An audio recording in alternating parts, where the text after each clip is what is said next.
Richmond, Virginia, is a place tethered to its past by Confederate shrines of memory. I was born in Richmond's oldest hospital, founded by a Civil War nurse. It was next to the Jefferson Davis Memorial, a memorial topped by Vindicatrix, the symbol of virtuous white womanhood. My paternal great-great-grandmother was a cousin of Varina Davis, First Lady of the Confederate States of America. Raised on Richmond's eastern edge on the relic-strewn Civil War land of Cold Harbor, I'm a product of public schools, Battlefield Park Elementary School, Stonewall Jackson Middle School, and Lee Davis High School. The son of the Grand Dragon of the Ku Klux Klan was a classmate. Our high school was called Home of the Confederates. Our song was the Rebel Yell.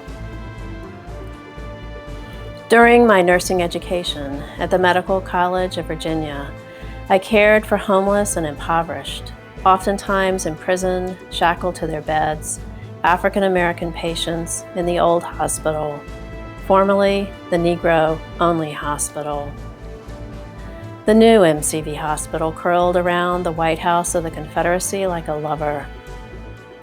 We were taught that racial health disparities were caused by poor personal choices and inherent biological differences of African Americans.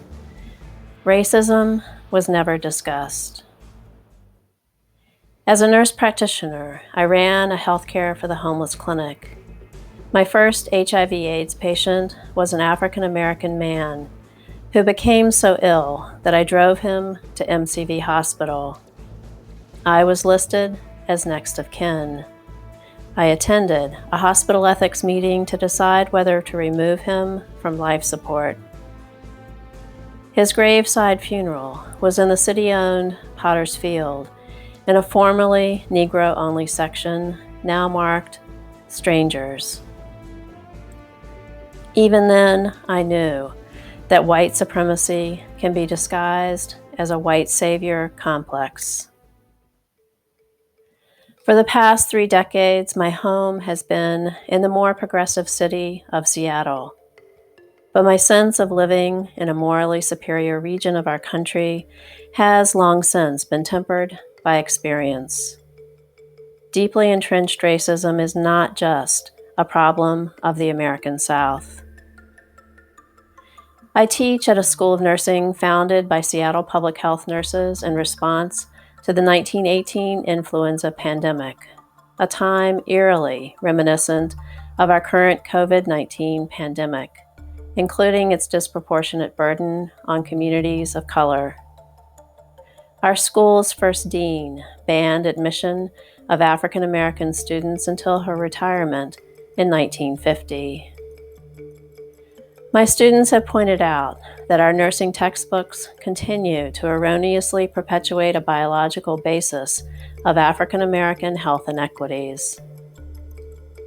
Our students of color continue to encounter white patients who refuse to be cared for by them. I am complicit if I do not actively work to change these racist legacies. I cheered when protesters tore down the Richmond statue of Jefferson Davis in early June this year. Vindicatrix remained high on her pedestal until July, when city officials removed her. It gives me hope that there will be dismantling of the systemic racism running through our schools, healthcare institutions, and country.